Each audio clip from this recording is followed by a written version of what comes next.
Hello there. Hello and welcome back to the D-COT disCast. Hope you had a wonderful Easter weekend. I'm your host Steve, and today is Monday, April 10th, 2023. Today we're talking about lots of Star Wars announcements, Hyundai coming out with a Disney 100 car, DeSantis on Disney, a new snack at Star Wars Galaxy's Edge, and more. The moat around Cinderella's castle at Walt Disney World is being prepped for drainage. They are doing this so that they can remove the 50th decorations.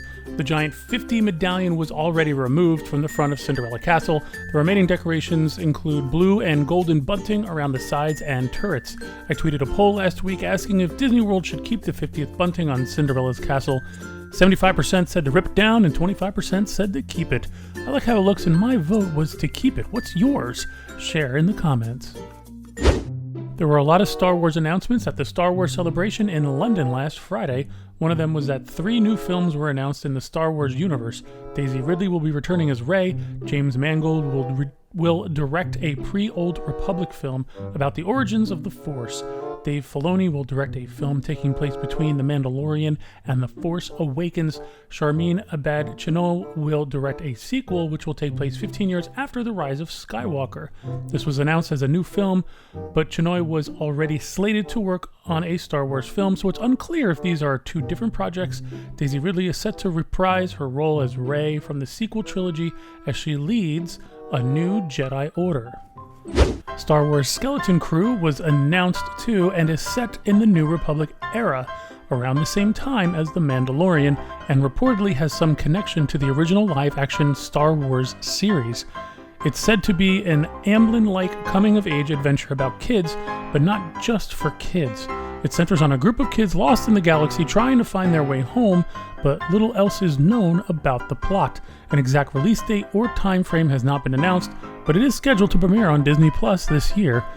Today in Disney history, on April 10, 1994, at Epcot, the Stargate fast food facility, which opened in 1982, closed. This large fast food establishment located in Communicore East is handsomely decorated in shades of blue, mauve, and magenta. It's also one of the few Epcot Center restaurants open for breakfast. Cold cereals, Danish pastries, fruit cups, blueberry muffins, and cheese omelets served with creditable home-fried potatoes were available. At lunch and dinner, offerings included pepperoni and cheese pizzas, hamburgers, and chef salads. I definitely visited Epcot prior to 1994, and I don't remember it being called Stargate. I remember it as the Electric Umbrella, and most of you probably do too. In 2019, Mickey's PhilharMagic opens at Disney California Adventure, a 4D film attraction which first opened in Florida. The 10-minute-long show features 3D effects and scents and stars Donald Duck, Mickey Mouse, and a number of other Disney animated characters. Hyundai announced at the New York Auto Show a collaboration with Disney on the design of a limited edition Platinum Disney 100 Ioniq 5. For the first time, Hyundai states Disney has opened the doors to its design studio and granted access to its iconic characters for an artistic collaboration with an automaker. Ioniq 5 is our flagship all-electric vehicle, and we are excited to share a limited edition that will deliver an unforgettable experience for any Disney fan, end quote. The car will be a silvery platinum color, one of the main colors of the Disney 100 Years of Wonder celebration. This version of the car will have Disney animations across the headlights and taillights. Kind of cool. The concept renderings show these animations as fireworks, but they could potentially be something else. Now, I imagine this animation would only happen when the car is in park. The Disney 100 Ioniq 5 has a custom hidden Mickey-inspired wheel design inside the vehicle. A Disney intro will play on the 12.5-inch navigation touchscreen display when the car is turned on. Kind of cool. I don't like talking about politics. I pretty much stay away from it, but it's been in the news for the longest time, so I am going to put it in the discast because it's hard to avoid this DeSantis and Disney thing going on. So in Disney's annual shareholder meeting, Iger took the issue of DeSantis' actions against the Walt Disney World property head on, calling the Florida governor's actions anti-business and anti-Florida.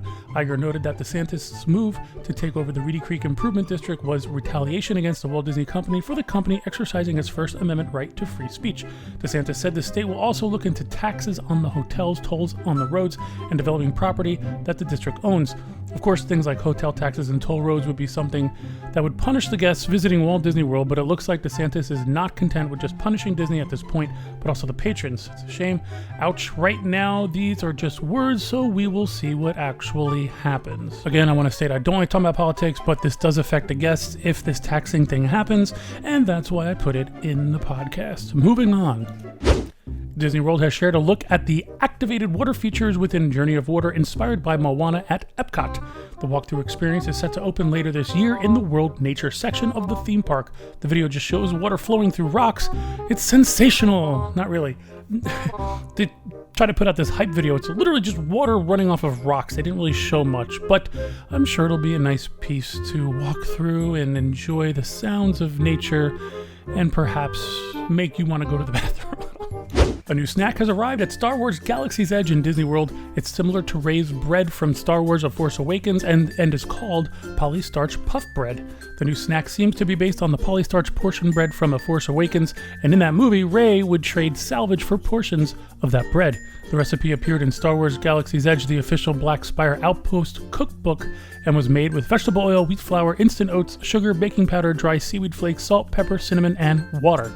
Disney Food Blog reported on it and said, quote, "The texture of this was sort of like a croissant on the bottom with a hard cookie-like texture on top. Very different. It doesn't look at all that appetizing, but it's actually quite good," end quote.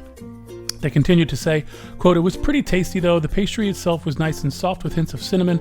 We'd say its overall flavor was sweet. The top of the bread was flaky. It sort of reminded us of the Mexican sweetbread pan dulce. If this is what Rey was living off of, we don't blame her," end quote. So if you're up for trying a new snack at Disney World, this might be one to take a shot on. Well, that's it for today's D-COT disCast. Thanks for joining us and thanks for listening, and we look forward to bringing you more Disney news and reviews on Wednesday. Thank you!